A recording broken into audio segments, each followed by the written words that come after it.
Class ये इस chapter की 4th वीडियो है। इसमें आप देखेंगे कि मुग़ल एडमिनिस्ट्रेशन, मुग़लों की जो प्रशासनिक व्यवस्था थी वो कैसी थी, ये इसमें हम जानने वाले हैं। तो since Babur and Humayun did not rule for longer periods, Babur और हुमायूं बहुत लॉन्ग समय तक रूल नहीं कर सके। They could not affect great changes in the administration में बहुत बड़ा चेंजेस भी उनके प्रभाव में नहीं था। अकबर हु फॉलोड हुमायूं, अकबर जो हुमायूं के बाद शासक बना, very long reign of almost 50 years, जिसका लगभग 50 साल तक का शासन रहा। He formulated a broad framework of Mughal administration, तो अकबर ने मुग़ल एडमिनिस्ट्रेशन का बहुत बड़ा फ्रेमवर्क तैयार किया था।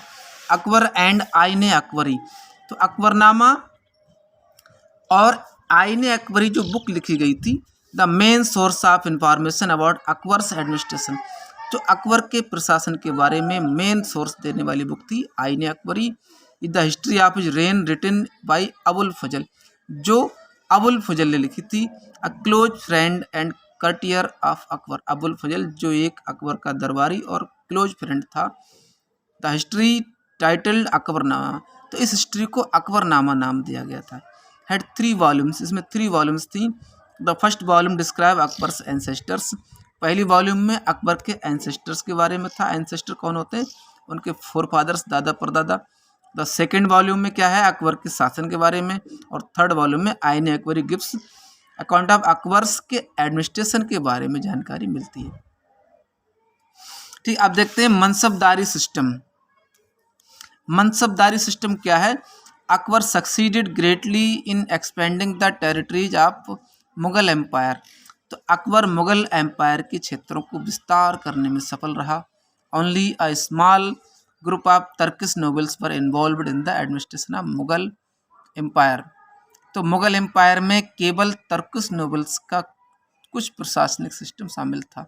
However once the empire expanded, जब एक बार एम्पायर का विस्तार हो जाता था, Akbar included nobles from the other ruling classes such as, तो अकबर ने दूसरे क्लासेस के लोगों को भी शामिल किया, जिसमें देखिए ईरानियन शामिल थे, इंडियन थे, मुस्लिम्स, अफगान्स, राजपूत, मराठा, अपने इस एडमिनिस्ट्रेशन में शामिल करता जाता था Akbar.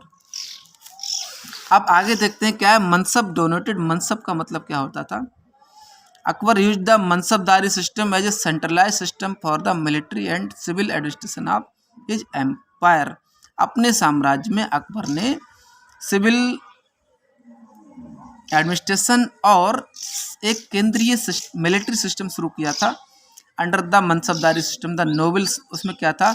Nobles belonging to different groups were enrolled as mansabdar, तो अलग अलग ग्रुप्स से जो अच्छे लोग होते थे नोबल्स, उन्हें मनसबदार के रूप में एनरोल किया जाता था। The Arabic word mansab means position, Arabic शब्द जो मनसब होता है इसका मतलब पोजिशन या rank. And the person holding a mansab was called mansabdar, और जो पर्सन इस पोजीशन को होल्ड करता था उसे मनसबदार कहते थे। अब मनसब डिनोट द फॉलोइंग 3 थिंग्स, तो मनसब में 3 चीज़ें होती थी। हिज रैंक और status in the emperors court, सम्राट के कोर्ट में उसका रैंक और स्टेटस क्या है। द सैलरी ही was entitled to receive from the emperor, emperor से मिलने वाली क्या क्या सैलरी उसे मिलती थी। हिज मिलिट्री रिस्पॉन्सिबिलिटी, और मिलिट्री की जिम्मेदारी दी जाती थी, तो लोगों को एक इम्पॉर्टेंट जिम्मेदारियां दी गई। आगे अब देखिए यहाँ पढ़ेंगे हम स्टूडेंट्स असाइनमेंट ऑफ जागीर, जागीर का असाइनमेंट, यानी किस तरह जागीर दी जाती थी लोगों को। The mansabdars were paid salary, mansabdar को पेड सैलरी कैश में मिलती थी या बाय द असाइनमेंट ऑफ जागीर, या असाइनमेंट दे जागीर दे करके। जागीर क्या होता है? Property. Those who received cash salary were called नकदी, जो जिन लोगों को सैलरी कैश में मिलती थी उन्हें नकदी कहा जाता था। And those who were paid with the assignment of Jagir were called, और जिनको जागीर के रूप में सैलरी मिलती थी उन्हें जागीरदार कहते थे।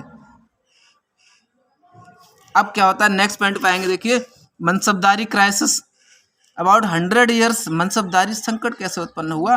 लगभग 100 सालों तक अकबर के रेन के बाद the mansabdari system did not encounter any major challenge, तो मनसबदारी सिस्टम कोई भी मेजर चैलेंज एनकाउंटर नहीं कर सका। During the last phase of Aurangzeb's reign, Aurangzeb के शासन के लास्ट फेज में the mansabdari system faced a crisis due to an enormous increase in number of mansabdar. तो बड़ी संख्या में मनसबदारों की संख्या बढ़ती जा रही थी, तो मनसबदारी क्राइसिस उत्पन्न हुआ था। आगे बढ़ते हैं। जब्त क्या होता था? Land revenue system. Land revenue are tax on agriculture produce by the main source of income of the Mughal emperors. तो मुगल एम्परर्स की इनकम का मेन सोर्स क्या था? रेवेन्यू मीन्स क्या होता है? टैक्स, जमीन पर लगने वाला जो टैक्स।